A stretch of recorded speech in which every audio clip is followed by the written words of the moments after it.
Welcome friends to another 5-minute video from the aquarium, the Museum of Aquarium and Pet History. All right, so today we have something that came from Europe. Always exciting to get something from across the pond.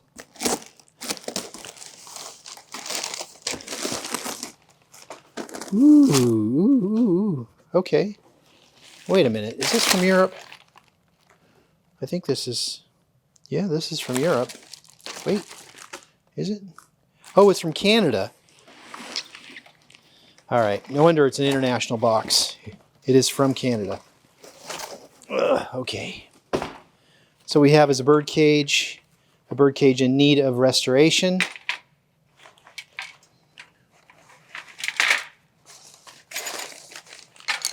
Oops.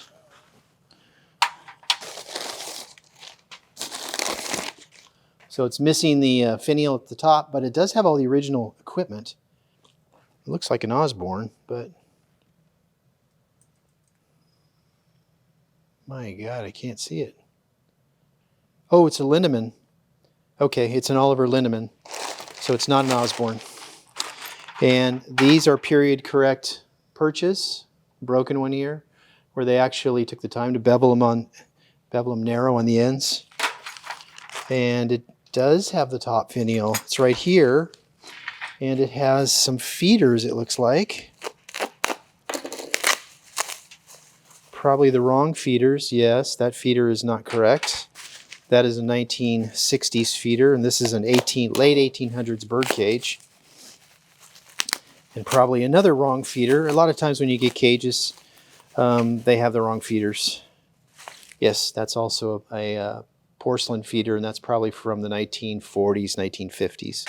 So that is got broken wire, so that's going to need to go to Rick to be fixed, and he will put it back into new condition.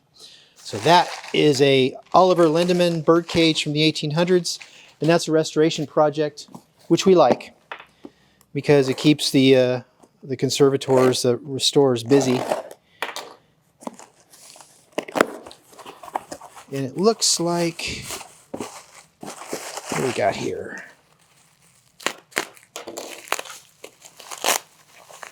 Looks like another bird feeder. Ooh, there we go. That is a green glass bird feeder, but that's Vaseline glass. You can tell it's got a glow to it. So that is going to glow under black light. And they actually stamped this one made in USA, which is interesting because not all of them are stamped like that. So that is a very nice Vaseline bird feeder. Let's see what we have here.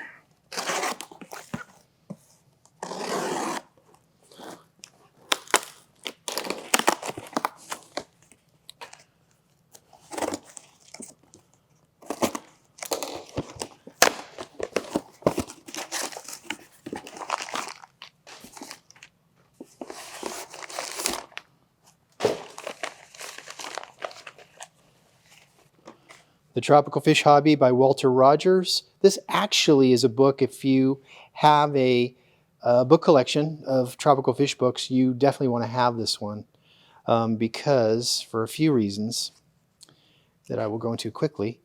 It was actually published in conjunction with the Paramount Aquarium. Copyrighted in 1944, which is right at the end of World War II. And Henry Uhlig did the illustrations in here, which he was an amazing aquarium artist. So the book's got a lot of things going for it. Between the Uhlig illustrations, the tie to Paramount Aquarium, the fact that it's the end of World War II, pretty amazing. And then it was by Walter Rogers. So you always hope that, you know, Walter Rogers like autographed it, but it's not. This is the guy that owned it, Doug Richardson. And I think we have time for one or two more. Okay. All right.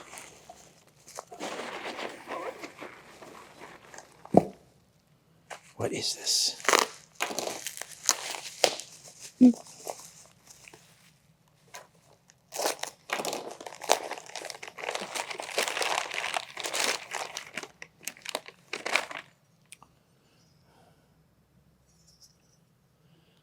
A ceramic ornament. Oh, this is why I got it, because it's not a very nice one. It's missing the color, but I got it because it's from Germany. And it's just interesting whenever you find an ornament like this from Germany. It's actually really cool.